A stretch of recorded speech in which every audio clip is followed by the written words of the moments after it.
나는 행복하기로 선택했다. 저자 김가희, 출판 미다스북스, 낭독 김은영.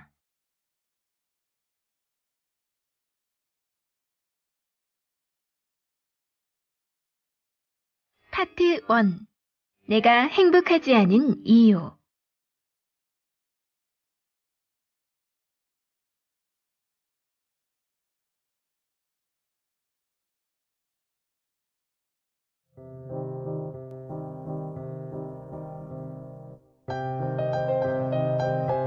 내일을 위해 오늘을 포기하고.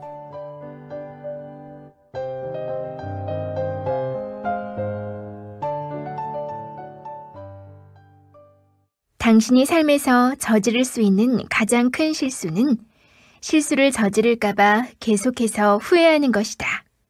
엘버트 허버드. 목표를 향해 참고 견디면 그 끝은 행복일까? 지금 이 순간 당신은 행복한가? 우리는 혹시 먼 미래의 성공과 행복을 위해 오늘의 행복을 미루고 있지는 않은가? 누구나 행복한 미래를 꿈꾸기에 공부하고 돈을 벌며 사랑받고 인정받기 위해 노력하며 살아간다. 전에 나는 성공하기 위해 현재의 고단함은 무조건 참고 견뎌야 한다고 여겼다. 그래서 현재의 행복은 뒤로 한 채 먼 미래의 행복과 성공을 위해 시간과 노력을 쏟았다. 목표를 이루고 성공할수록 더 큰 행복을 누릴 수 있으리라 기대하면서도 혹시나 이루지 못할까 두려워하며 온전히 내게 주어진 하루의 행복을 보지 못하고 앞만 보며 달려왔다. 목표를 향해 잠을 줄이고 대충 끼니를 때우며 사람들과의 약속도 미루고 시간을 아끼기 위해 애썼다. 나에게는 분명한 목표가 있었기에 그것을 이루기 위한 희생은 당연하다고 여겼다. 나는 언제나 긴장된 상태로 목표와 꿈을 향해 달렸다. 하지만 그 삶은 실패에 대한 두려움과 불안을 해소하기 위한 나만의 방법이었을지도 모른다. 유명한 마시멜로 실험에 대한 예화가 있다. 4살 아이들의 행동을 관찰하는 실험으로 아이들에게 마시멜로 하나를 주고 선생님이 다시 돌아올 때까지 마시멜로를 먹지 않으면 하나를 더 먹을 수 있다는 실험이었다. 마시멜로를 참지 못하고 먹어버린 아이도 있었지만 반면에 먹지 않고 참을성 있게 기다린 아이들도 있었다. 15년 후 다시 보니 기다리지 못한 아이들에 비해 참을성 있게 기다린 아이들이 더 성공적인 삶을 살았다는 게 실험의 결론이다. 결국 어릴 때부터 순간의 만족감을 참고 자기 통제력을 가진 이들이 성공한다는 건 어찌 보면 당연한 결과이다. 하지만 이 결과로 참고 견뎌서 이뤄낸 성공한 인생이 행복까지 동반했는지는 알 수 없다. 과연 목표를 향해 순간을 참고 견디고 또 다른 목표를 위해 현재 주어진 마시멜로를 외면하면 성공을 위해 달려가는 인생의 끝은 성공일까? 행복일까? 위 실험의 결과처럼 참을성 있게 견디면 성공한다는 공식을 나는 믿어 의심치 않았다. 하지만 목표를 향해 절제하는 나를 늘 따라다니는 것은 불안이었다. 나는 실패하지 않기 위해 더 완벽한 계획을 세우는 데 몰두했다. 분단위로 계획을 세우고 매일 할 일을 써놓고 시간을 다투어 처리해가는 것을 목표로 했다. 특히 이러한 습관은 공부에서는 도움이 되었다. 완벽주의 성향으로 암기 과목은 몽땅 외워야 직성이 풀렸고 오늘 할 일을 다 하고 나서야 잠자리에 들 수 있었다. 이따금 내가 할 일을 다 해내지 못한 날에는 자책감을 느끼며 괴로워했다. 목적지를 향한 발걸음도 행복하기를 선택한다면 불안한 마음은 인간관계에서도 그 힘을 강하게 발휘한다. 대학 시절 나는 꿈에 그리던 이상형을 만났고 첫 연애를 시작했다. 하지만 1년 안의 짧은 연애 끝에 나는 중국으로 유학을 떠나야 했다. 멀리 떨어져 있는 동안 결국 이별할지도 모른다는 두려움에 사로잡힌 나는 중국으로 떠나기 전부터 몸이 아프기 시작했다.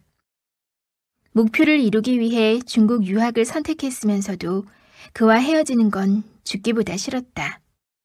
끊임없이 그의 마음을 확인하고 의미 없는 영원의 약속을 받아냈다. 불안했던 나의 마음에 몰두하느라 당시 지쳐가는 그의 마음은 전혀 볼 여유가 없었다. 나는 울며 겨자 먹기로 어렵게 중국으로 떠났다. 하지만 불길한 예감은 틀리지 않았다. 내가 중국으로 떠난 뒤 얼마 지나지 않아 그는 내게 이별을 구했고 나의 첫사랑의 추억은 그렇게 끝이 났다. 관계를 유지하고 싶은 간절함과 동시에 내 안에 존재하는 헤어질지도 모른다는 불안은 상대방과 건강한 관계를 유지하기 어려운 결정적 요인이 되었다. 중국에서 첫사랑과의 이별의 아픔을 경험한 후 이를 악물고 공부에만 매진했다. 중국어를 굉장히 빠르게 습득하여 단기간에 중국어 인증 시험에서 고득점을 받게 되었고 현지인들은 나를 마치 중국인으로 착각할 정도였다. 꿈을 향해 앞만 보며 달려가는 인생이 성공하고 행복한 인생이라 생각했다. 그래서 유학 시절에도 노는 것보다는 공부를 우선하여 후회 없는 시간을 보냈다. 그래도 중국에서는 유학생 신분이라는 마음의 여유를 가지고 자신 있게 가슴이 시키는 대로 기쁘게 꿈을 향해 달릴 수 있었다. 그러나 한국에 다시 돌아왔을 때 자신감은 사라졌고 나 자신을 주변 사람과 견주며 반드시 목표를 이루어야 한다는 압박감을 느꼈다. 동시에 꿈을 이루지 못할까봐 두려워하는 불안에 사로잡혔다. 그래서 목표를 이루기 위해 최선을 다해 노력했다. 한편으로 실패할까봐 불안해하며 나를 더 몰아세우는 데 힘을 쏟았다. 그러다 보니 순간순간 나의 행복에는 관심을 둘 마음의 여유가 없었다. 스스로 절제하며 열심히 달리다가 꿈과 목표를 이루면 그게 성공이자 행복인 줄 알았다. 하지만 나 자신을 믿지 못하는 불안감은 늘 나를 따라다녔고 그 불안 때문에 실력을 100% 발휘하지 못하는 안타까운 순간도 많았다. 나의 목표를 이루면서도 나를 사랑하며 주어진 오늘 하루의 행복을 깨닫지 못한 채 살았다. 하지만 예기치 않은 사고로 삶이 와장창 깨져버렸고 모든 일상이 위협당하는 완전한 실패를 경험하게 되었다. 나는 어떠한 목표도 안전한 길도 한 치 앞도 보지 않는 뿌연 안개 같은 인생 속에 갇히게 되었다. 인생의 방향을 잃어버린 나는 오직 나 자신을 믿으며 한 걸음씩 앞을 향해 발걸음을 옮겨야 했다. 하지만 감사하게도 나는 천천히 걷는 길 위에서 나 자신이 얼마나 소중한 사람인지 알게 되었고 발자국을 내는 과정 그 자체로도 행복을 즐길 수 있게 되었다. 나는 굉장한 길치이다. 그래서 내가 자주 다녀본 곳 외에는 지도앱을 켜도 길을 잘 찾지 못한다. 그런데 오히려 해외여행에서는 웬만해선 길을 잃지 않는다. 낯선 곳에서 믿을 수 있는 건 나 자신밖에 없기 때문이다. 그리고 여행이기에 조금 돌아가도 된다는 여유로운 마음은 나를 자유롭게 한다. 즉, 여유로운 마음과 나 자신을 향한 믿음으로 가고 싶은 곳을 마음껏 찾아다니며 즐길 수 있는 것이다. 목표를 설정해서 그 목표를 향해 멈추지 않고 노력하는 것은 매우 중요하다. 그것이 불변하는 성공의 진리이다. 하지만 그 목표를 이루지 못할 것이라는 불안은 목표 가까이 가게 되더라도 완전한 행복을 누리지 못하게 만드는 장애물이다. 아름다운 꿈과 목표를 이룬 순간만큼만 행복한 것이 아니라 그 과정을 만들어가는 시간도 행복해야 한다. 불길한 예감은 틀리지 않은 것처럼 이 사실을 깨달은 후 행복한 예감도 틀리지 않았다.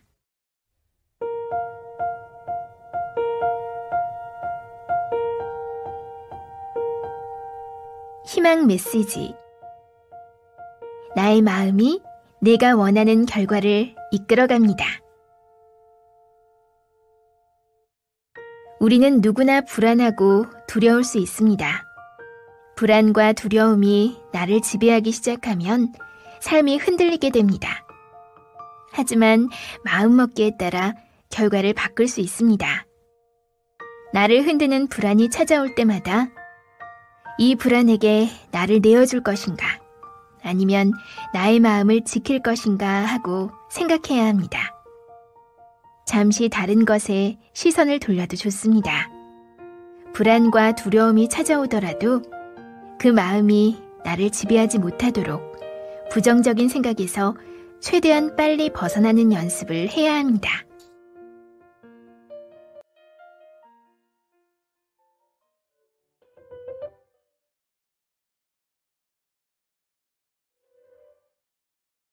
가장 아름다운 순간, 가장 불안하다.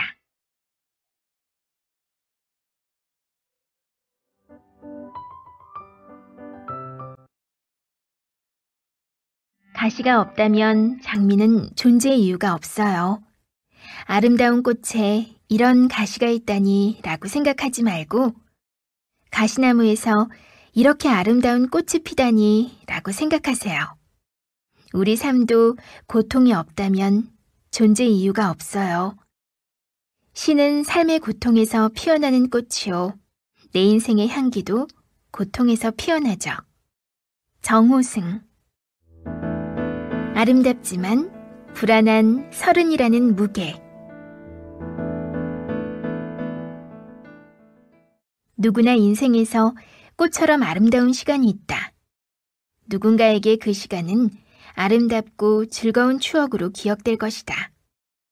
하지만 다른 누군가에게는 아름답지만 가슴 아픈 기억이기도 하다. 나에게 그 시간은 아름답지만 아픈 기억이었다. 나는 꽃을 좋아한다. 봄이면 오색의 향연으로 아름다운 봄꽃이 얼굴을 내민다. 나는 아름다운 꽃의 색깔과 향기에 취해 행복을 느낀다. 그런데 꽃이 아름다운 건 곧 낙화하기 때문이 아닐까? 나는 되돌릴 수 없는 내 인생의 꽃은 피자마자 떨어져 짓밟혔다. 인생의 수레바퀴는 한 방향으로 돌아간다. 그래서 운명의 방향을 거슬러 다시 되돌릴 수는 없다. 바로 내게 찬란하고도 아팠던 그 시간을 이야기해보려 한다. 내 생에 아름다운 날이었다. 아름다운 꽃을 피우기 위해 한 번도 부서지지 않은 여린 꽃잎처럼 내 삶이 한 겹씩 완성되고 있었다. 어느덧 나는 앳된 초임 교사 모습을 벗어나 교과목뿐만 아니라 담임으로서도 스스로 만족스러웠고 인정도 받았다. 나는 자기 개발을 할 만큼 시간적 여유도 많았다. 방학을 이용해 필리핀 세부에서 한 달 살기, 캘리그라피와 통기타 배우기, 수영과 요가로 체력 기르기, 식단 조절하며 체질 개선하기 등 내 삶의 크고 작은 버킷리스트를 하나씩 이뤄갔다. 학교에서는 학생들과 교감하고 일이 끝나면 나를 위한 시간을 보냈다. 나의 20대 청춘은 하나씩 성취하는 소소한 기쁨을 누리며 그렇게 밝고 건전하게 흘러갔다. 하지만 30쯤 무언가 이룬 것 같지만 불안한 내면의 아이는 서서히 몸집이 커지기 시작했다. 20대에 품었던 순수한 나의 꿈과 열정은 어느덧 시들어갔다. 내가 품었던 꿈과 이상이 현실과 충돌하며 나는 혼란스러웠다. 세상에서 말하는 성공의 기준인 부와 명예 혹은 사랑 중 그 어느 것 하나도 제대로 갖추지 못한 나 자신을 보며 불안감이 엄습했다. 30살이라는 나이가 주는 무게감이 내게 좀 더 크게 다가왔던 것 같다. 왜 30이 주는 무게감은 다를까? 왜 30이 두려울까? 30살이 심리학에게 묻는다에서 정신분석 전문의인 저자 김혜남은 30을 다음과 같이 표현했다. 30살은 한 세계의 끝이자 다른 한 세계의 시작이다. 나의 문이 쾅 닫히고 다른 문이 열리면서 과거에 누렸던 것을 포기해야 하는 나이. 열린 문 안에 무엇이 있을지 모르는 상태에서 그 안으로 혼자 들어가야 하는 나이. 그래서 30살은 20대의 젊음에 뚜껑을 덮는 듯 무거움으로 다가온다. 내가 상상했던 30은 어느 정도 자신의 경력을 쌓아서 기반을 잡고 사랑도 찾은 완전한 어른의 모습이었다. 하지만 현실의 내 모습은 상상 속 어른이 아니었기에 불안했다. 꿈을 향해 달려온 20대의 뚜껑이 닫힌 내 삶에 또 다른 문이 열리길 소망했다. 나의 목표가 나를 행복의 길로 데려다 주길 간절히 바라면서 꿈꾸며 달려왔지만 그 꿈 이상의 더 큰 꿈은 없었다. 나의 꿈이 희미해지자 어느덧 다른 이들의 삶이 더 크게 보이기 시작했다. 그러자 아름다운 인연을 만나 결혼하고 아이를 낳고 행복한 가정을 꾸리는 모습이 나의 꿈이자 동경의 대상이 되어버렸다.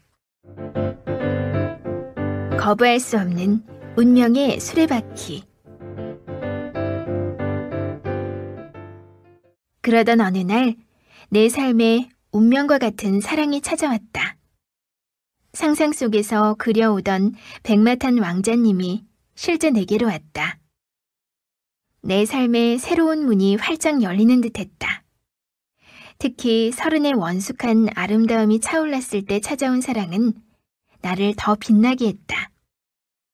아침에 눈 뜨고 잠드는 순간까지 마치 꿈꾸듯 행복했고 내 인생의 모든 것을 약속할 만큼 아깝지 않은 사랑이었다.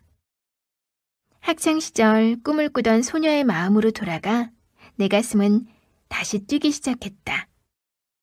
이게 바로 내 삶의 새로운 시작이고 영원할 행복이라 믿었다. 그러나 그 사랑은 내 인생에서 완전히 떠나갔다.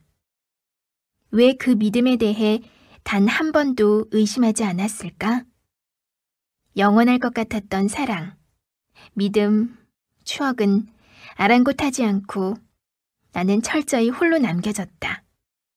내 생의 끝까지 함께 걸어갈 것을 믿고 굳게 약속했던 그 사랑은 나를 벼랑 끝에 서게 했다. 관계는 파국을 맞았고 내 인생은 산산조각이 났다. 가장 아름다운 순간, 나는 완전히 부서지고 말았다. 아침에 눈을 뜨면 이전의 아름다운 시간으로 다시 돌아가 있진 않을까? 수백 번, 아니 수천 번 마음으로 간절히 바랐다. 마치 영화 If Only에서 사고로 연인을 잃은 남자가 아침에 눈을 떴을 때 거짓말처럼 사랑하는 연인이 잠들어 있는 모습을 발견한 그날처럼 말이다.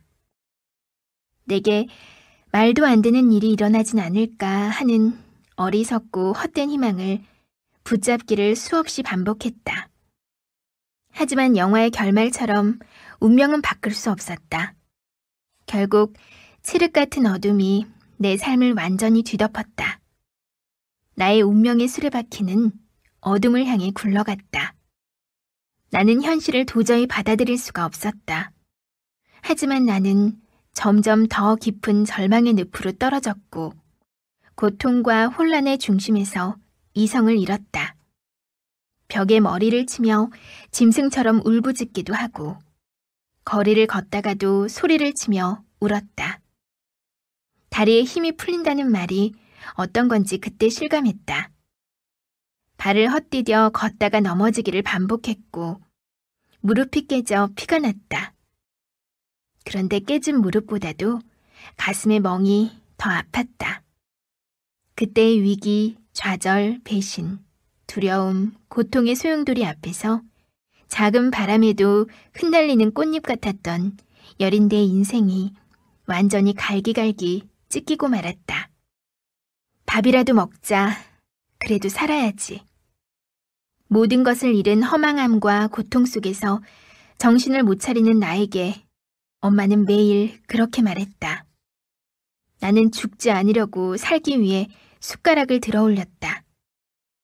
돌을 씹어내는 느낌이 무엇인지 그때 경험했다. 밥알 하나하나가 마치 모래알처럼 거칠게 느껴져 목구멍에 넘기기도 버거웠다. 먹고 싶은 것도 먹어야 할 이유도 없었다. 식욕을 잃는 것은 삶의 의욕을 잃는 것과 같았다. 죽지 않기 위해 우걱우걱 씹어대는 내 모습조차 싫었다. 꽃은 떨어지지만 땅속 깊이 뿌리를 내린다. 행복과 불행은 동전의 양면처럼 함께 찾아왔다. 그때 나는 지선아 사랑해의 저자 이지선 씨의 이야기로 많은 위로를 받았다. 이지선 씨는 꽃다운 나이 대학교 4학년 재학 중인 시절 교통사고를 당했다. 그 사고로 그녀는 생면만 건졌을 뿐 피부는 다 쓸려 내려가고 손가락 뼈는 절반쯤 녹아버렸다. 그녀가 CD 상자에 비친 자신의 모습을 처음 봤을 때 마치 모든 순간이 정지하는 느낌을 받았다고 한다. 나도 꽃처럼 아름다운 시기에 세상이 나를 시기라도 하듯이 내가 사랑하는 모든 것을 빼앗아갔다. 세상의 시간 속에 내 시간만 멈춰버린 듯 했다. 나는 추운 것을 지독히 싫어한다. 추위를 많이 타서인지 겨울은 내게 유독 길게 느껴진다. 그래서일까? 나는 특히 봄에 피는 꽃이 좋다. 혹독한 계절을 이기고 피는 꽃이라 더욱 아름답다. 사실 꽃들이 아름다운 것은 곧 지기 때문이 아닐까? 활짝 핀 꽃을 보며 곧 시들 거라 예감하기에 때로는 그 꽃이 더욱 아련하게 느껴진다.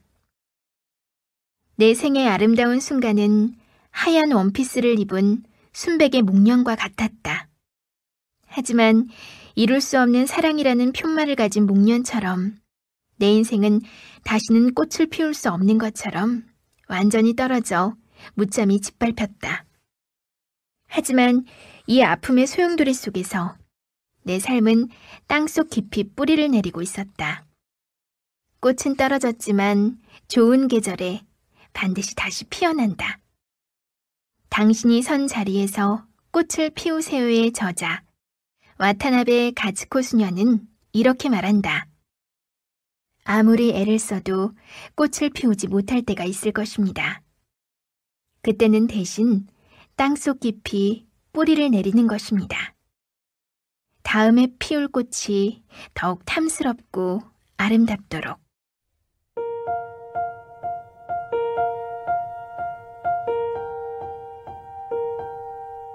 희망 메시지.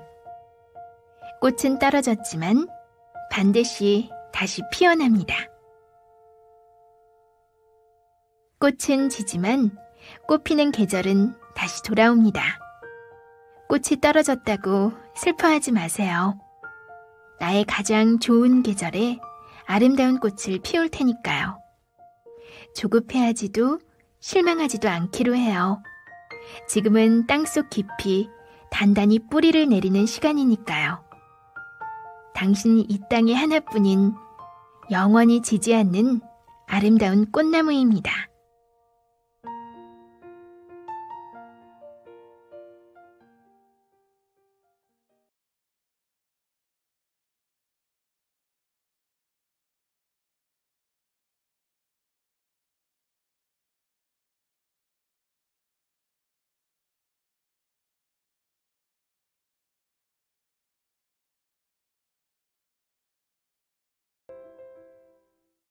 기쁨은 손님처럼 종종 우리를 찾아오지만 괴로움은 무참히 우리를 휘어갑는다. 존 키츠. 심장에 화살이 박히다.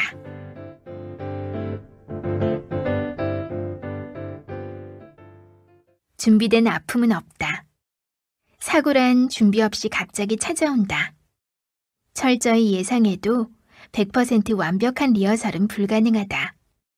아무리 예상한들 직접 겪지 않고는 사고로 인한 고통의 크기를 감히 알 수도 없다. 겪어본 사람만이 그 아픔을 안다. 준비하지 못한 아픔의 상처가 얼마나 깊고 날카로운지 아파본 사람이 그 아픔을 알아본다. 아파하고 힘든 당신에게 나의 아픔이 위로가 되기를 바란다.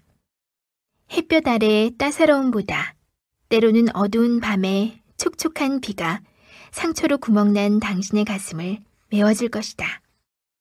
내가 흘렸던 눈물의 비가 누군가의 가슴 속에 희망을 싹 틔우길 소망해 본다. 누구보다 불운하고 고통스러운 삶을 살아간 여류화가 프리다 칼로의 삶이 나에게 투영될 줄은 꿈에도 몰랐다. 나는 그녀의 그림처럼 마치 수많은 화살이 심장에 꽂힌 듯한 고통을 느꼈다. 화가 프리다 칼로의 삶은 고통이자 절망 그 자체였다. 그녀의 그림은 곧 그녀의 삶이었다. 탯줄에 연결된 아이가 공중에 떠 있고 침대에 누워있는 여인이 피를 흘리는 모습을 통해 유산의 아픔을 그려냈는가 하면 자신의 자화상을 화살을 잔뜩 맞은 다친 사슴으로 표현한 작품은 그녀의 대표작이다. 이러한 그림은 모두 그녀의 고통스럽고 처절한 삶을 그대로 투영한 것이다. 프리다 칼로는 6세의 소아마비로 신체가 불편했지만 의사를 꿈꾼다. 하지만 18살에 교통사고로 온몸이 부서지며 그 꿈마저도 포기하게 된다. 그녀는 온몸이 깁스로 결박당한 채 병상에 누워 깊은 어둠의 터널에서 오로지 그림에 매달리며 그림을 통해 자신의 고통을 승화시켰다. 그 후 그녀는 운명적으로 한 사람을 만나 결혼하지만 시련은 계속 이어졌다. 그녀는 3번이나 유산을 경험했고 남편은 문란한 여자관계로 속을 썩이다가 급기야 그녀의 여동생과도 외도를 했다. 결국 그녀는 고통의 나날을 보내다가 이혼을 하게 되었다. 그녀의 소원은 단 3가지였다. 남편 디에고와 함께 사는 것, 계속 그림을 그리는 것, 혁명가가 되는 것. 누군가에게 사랑하는 사람과 함께 살며 자기 일을 하는 것이 자연스러운 일상이고 심지어 어떤 이들은 그 평범함에 오히려 무료함을 느낄 수도 있다. 하지만 누군가에게는 평생의 소원일 뿐 결코 누릴 수 없는 한낱 꿈이 될지도 모른다. 그와 살며 아이를 키우는 것, 계속 학생들을 가르치는 것, 꿈과 희망과 용기를 주는 사람이 되는 것. 이 3가지가 당시 나의 소원이었다. 하지만 나에게 그 삶은 쉽게 허락되지 않았다. 나도 프리다 칼로처럼 아내이자 엄마가 되는 평생의 소원을 뒤로 미룰 수밖에 없었다. 그와 평생 행복할 거라 믿었던 인생은 모두 끝났다. 폭풍 중에 뒤집힌 우산을 쓰고 비를 흠뻑 맞다. 온몸으로 내가 고통을 마주하고 있을 때 아이러니하게도 내 주변에는 행복한 일이 넘쳐났다. 내 나이 30, 주변에는 결혼이나 임신 또는 출산 등 기쁜 소식이 끊이질 않았다. 나의 친한 친구들이 사랑의 결실 앞에서 그 감격을 마주할 때 나는 그 기쁨의 축제에서 더 깊은 비참함과 고통을 느껴야 했다. 나만 빼고 다 성공하고 행복한 삶을 사는 것 같았다. 나는 그들의 기쁨을 동참하며 진심으로 기뻐할 수 없었다. 그때마다 나 자신을 자책하며 내게 더욱 날카로운 비수를 꽂아 상처를 내는 것이 내가 할 수 있는 전부였다. 모두 맑은 하늘 아래 따스한 햇볕을 받고 있을 때 나 혼자 폭풍 중에 우산이 뒤집힌 채 비를 맞고 걸어가는 기분이었다. 어느 날 퇴근하고 집에 돌아왔는데 엄마와 언니가 한창 진지하게 이야기하다가 내가 들어오자 대화를 툭 끊었다. 아무래도 이상한 기분이 들었다. 무슨 일인지 언니와 엄마는 머뭇거리며 서로 눈빛만 주고받다가 언니가 조심스레 말을 꺼냈다. 언니가 둘째 아이를 임신했다는 소식이었다. 언니는 나에게 미안하다고 했다. 축하를 받아야 마땅한 언니가 나에게 미안해하는 상황이, 그리고 진심으로 기뻐할 수 없는 나의 모습도 너무 슬펐다. 나는 기뻤지만 슬펐다. 기쁜 소식이었지만 그 소식을 듣고 가슴이 울렁거렸다. 그때 깨달았다. 사람은 유사한 상황이나 감정에 놓였을 때, 그러한 경험을 했을 때 비로소 진정한 공감이 가능하다. 그러나 나는 공감할 수도, 기뻐할 수도, 슬퍼할 수도, 화를 낼 수도 없었다. 사랑하는 가족, 하나뿐인 언니의 임신 앞에서조차 온 마음으로 기뻐하지 못하는 나 자신이 너무 싫었다. 한 사람이 내 삶 전체를 지배했다. 그 사람이 사라지니 지각이 변동하는 듯 삶 전체가 모두 흔들렸다. 그 사람은 내 삶의 기둥이 되어 나를 지탱했다. 내가 아닌 타인을 통해 나의 행복과 삶의 의미를 쌓아갔다. 그런데 나를 지탱하던 그 기둥이 없어지자 나와 삶이 모래성처럼 와르르 무너진 것이다. 적어도 나 자신을 위한 작은 기둥 하나라도 놓았다면 그렇게까지 무너지진 않았을 텐데. 타인에게 끌려가던 나의 삶과 미래는 그가 떠나자 준비할 시간도 없이 한순간에 끝나버린 듯 했다. 삶의 끝은 죽음이듯 내 삶의 끝은 증오이고 행복의 끝은 불행이며 희망의 끝은 절망이었다. 분명 인생은 죽음이라는 끝이 있는 삶이지만 우리는 죽음도 이별도 시련의 아픔도 미리 준비할 수 없이 살아간다. 이것은 너무나 당연하다. 우리는 아프기보다는 건강하길 바라고 서로 미워하기보다는 사랑하고 싶고 죽기보다는 살고 싶기 때문이다. 사실 그 아픔을 준비한다고 해도 실제로 그날이 되기 전까지는 어떠한 아픔인지 그 실체를 명확히 알거나 느낄 수 없다. 고통과 절망의 강을 홀로 건너다. 인간은 엄마 뱃속에서 탯줄을 끊고 나와 처음 인생을 마주한다. 하지만 한 인간으로 스스로 문명에 적응하기까지 오랜 돌봄과 사랑이 필요하다. 모든 것이 처음이고 연약한 갓난 아기가 어느 순간 스스로 걷고 말하며 홀로 살아가는 힘을 기르게 된다. 그리고 인생에서 한 번쯤 다른 이들의 도움 없이 홀로 절망의 강을 건너야 할 수도 있다. 그 강이 얕거나 천운의 도움을 받아 쉽게 건널 수도 있지만 누군가는 깊고 넓은 강을 혼자서 건너야 한다. 죽음을 마주하기 전이든 혹은 사고나 질병, 사별이나 이별, 실패나 파산 등 예기치 않은 고통과 절망의 강을 건너야 할 때가 오는 것이다. 나는 인생에서 처음으로 낯설고 고통스러운 절망의 강을 마주했다. 아무리 힘들어도 나에게 주어진 그 강을 스스로 노를 젓고 건너가야 했다. 준비된 아픔은 없다. 3번의 유산과 남편의 외도, 몹쓸병까지 걸려 다리를 절단해야 했던 화가 프리다 칼로는 그런 일을 겪게 되리라 생각조차 하지 않았을 것이다. 그리고 그 아픔이 얼마나 깊을지 상상도 못했을 것이다. 하지만 그녀는 이렇게 말했다. 달이 왜 필요하지? 내게는 날개가 있는데. 마치 저주에 걸린 듯 인생에서 엄청난 절망의 고통을 겪었지만 그녀는 그림을 그리며 강한 삶의 의지를 보였다.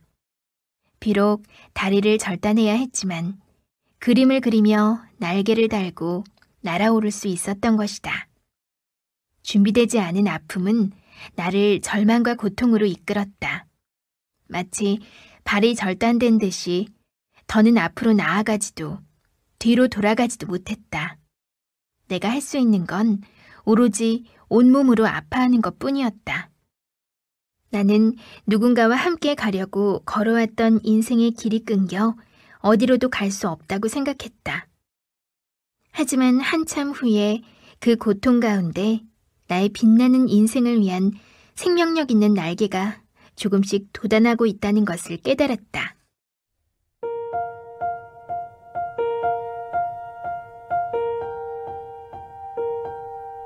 희망 메시지. 미리 연습된 아픔은 없습니다. 세상에 홀로 버려졌다고 생각하는 당신에게 아픔과 고통은 누구나 겪을 수 있지만 미리 준비할 수 없는 게 당연합니다. 우리는 아프기보다 건강하기 바라고 미워하기보다 사랑하고 싶고 죽기보다 살고 싶으니까요. 당신은 충분히 아파해도 됩니다. 준비된 아픔은 없으니까요. 하지만 폭풍 중에 내리는 비는 잠시일 뿐이니 내리는 비에 온몸이 흠뻑 젖었다고 슬퍼하지 마세요. 언젠가 비는 그치고 따스한 햇빛이 당신을 안아줄 거예요.